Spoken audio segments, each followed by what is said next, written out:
আমার 22 ইয়ার্স বয়সে সর্বপ্রথম দেখতেছি আমাদের নোয়াখালীতে বন্যা হইতেছে, বুঝছেন নি ভাই। আমার জীবনে কিন্তু আমি দেখিনি একদিন নোয়াখালীতে এরকম প্রচুর বৃষ্টিপাতের এরকম বন্যা। দেখেন আমার বাড়ির আশেপাশে সব ডুবে গেছে, দেখছেন এই যে পানি। আমরা নোয়াখালীবাসী এখন পানি বন্দী হয়ে আছি, বুঝছেন নি ভাই।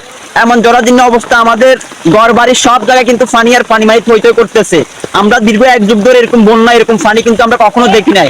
আর হচ্ছে যে আমাদের ওই যে দেখেন আমাদের ওইদিকে একটু যদি আপনাদেরকে দেখাই, সব ঘর বাড়িতে পানি আর পানি, পানি আর পানি, এমন অবস্থা। এমন অবস্থার কারণটা কি জানেন? এটা আমার পিছনে একটা আছে, আমার পিছনে বড় একটা খাল আছে। দীর্ঘ এক যুগ ধরে মনে হয় না এই খালটা খনন করছে। এখন হচ্ছে যে এই খালটা খনন না করার কারণে আমাদের এই যে নোয়াখালী দক্ষিণ অঞ্চলের মানুষ এখন পানি বন্দী। আমরা আজকে দীর্ঘ অনেকদিন ঘর থেকে বাইরেতে পারতেছি না। আজকে অনেক কষ্ট করে ঘর থেকে বাইরেতেছি আমাদের নোয়াখালী দক্ষিণ অঞ্চলের মানুষের পানি বন্দী দশাটা একটু আপনাদেরকে দেখানোর জন্য।